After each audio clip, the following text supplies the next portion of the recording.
Inside this bag is one of my favorite pieces of duck hunting equipment.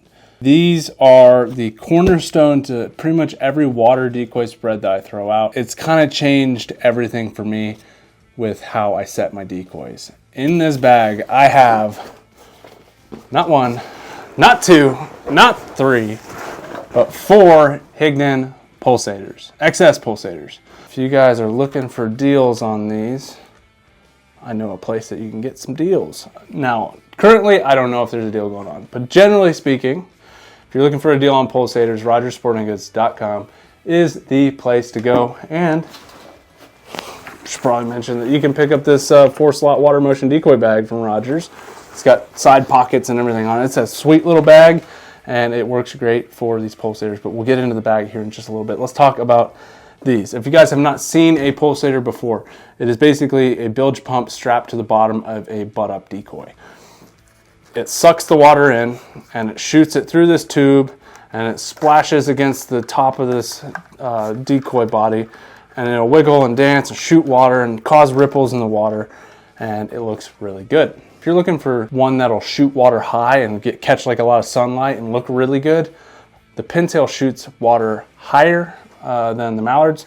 I feel like the mallards are really low to the water, just depending on the shape. I think it's just about the shape of the butt and how the water hits it. It just acts differently. So you're looking for big splashing motion, go with the Pintail. If you're looking for more subtle, wider splashes, not as tall, the mallard's going to do that. And you could also take out these little tubes that go in the end of that, and it'll not concentrate the water as much in a jet. It'll kind of mellow down that water motion action. No wind days suck, especially for trying to decoy birds, but it also makes your decoy spread look pretty trashy when there's nothing moving around out there. So adding Pulsators is one of the best things that you can do. You can do a jerk rig. A lot of people think that spinning wing decoys are going to cut it, but on a no wind day, spinning wing decoys are probably not going to help you out as much as a Pulsator will, or an agitator, whatever brand you go with. A water motion decoy.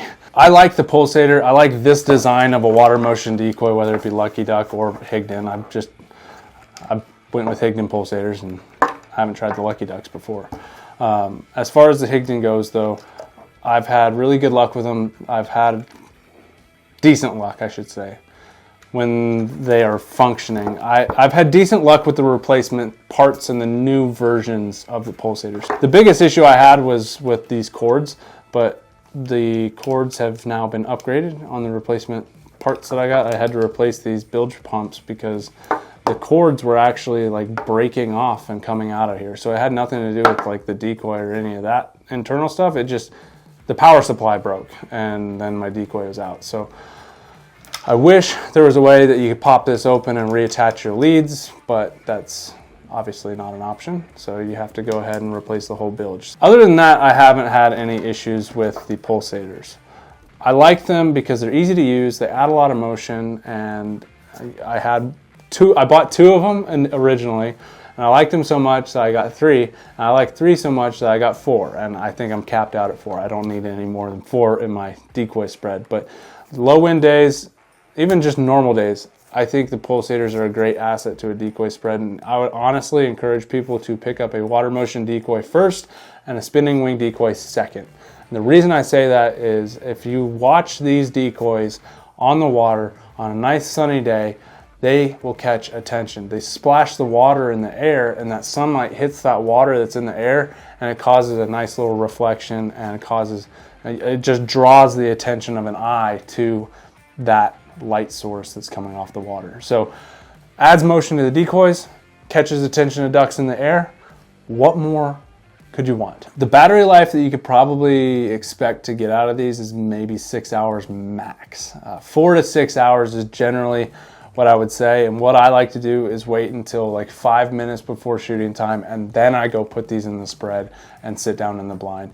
These are the last things to go out, simply because I want to get as much life out of the battery as possible, and so I just put them out a little bit later. And sometimes what I'll do even is I'll put 2 of them out. Like if I know I'm going to be out there all day, I'll bring 4 with me.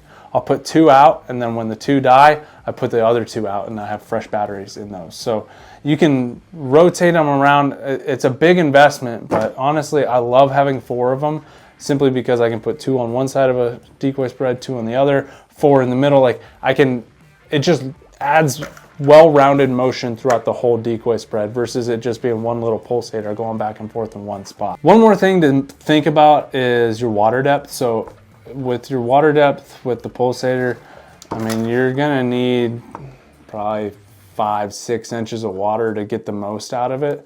It'll suck the water in from up top by the decoy. So, I mean, you definitely need the water line to be at the bottom of the decoy. And then if you want to have some movement, you need some deeper water. Vegetation can clog it up sometimes, but I haven't really noticed a huge issue with it affecting like water flow. Vegetation generally more so affects the motion that you're going to get out of the decoy, because when the bilge pump goes, it'll wiggle back and forth. And if you're in some thick grass or something, your decoy is not going to wiggle as much, but it's still going to shoot the water. So weeds don't really affect this decoy all that much. You just don't get as much movement out of the decoy. You get the splash, but you just don't get the wiggle. I do want to highlight this 4-slot bag from Rogers. It is the bee's knees for pulsators, simply because, I don't know if I can get a better angle for you guys on this. I put them in bilge pumps facing up, and I carry a power strip. Like if I'm going on a trip, well, this is just always on here, but I have a power strip that is ready to go wherever the decoys go. So I plug it in, and to charge your pulsators, you just plug your charger into the bottom of the decoy, and that's it. So what I do is I load these in here like you see them with the bilge pump facing up. Then when I get home, I just plug all 4 of them in, and you just unplug them, take your bag, you're good to go. You don't need to unbox anything. You just unplug it, and you're off to go on a duck hunt. And the bag's got some extra pockets on the outside, so if you got 2 pulsators and 2 spinning wings, it'd work good for that too. So awesome bag from Rogers. I'm really happy with it, and it fits good in a layout boat too, and a decoy truck. It's a great bag for pulsators. I don't know if they sell the 2-slot bag. I know that they were doing a 2-pack of Lucky Duck agitators with a 2-slot bag. So I don't know, if you're looking for deals, check out Rogers. There's usually sales on pulsators at some point in the year where you can get a good price on them, and maybe like a free bag comes with it. I don't know, check them out. There's always something going on at Rogers, and make sure to sign up for that email list so you can see the deals when they come out. But that's it for today. If you guys use a pulsator, let me know down in the comments what you guys think about it. I've had good experiences with them. I think they work really well. If you guys enjoyed this video, leave me a thumbs up. If you're not subscribed, make sure to subscribe, and tune in next Wednesday for some more waterfowl talk on a Waterfowl Wednesday.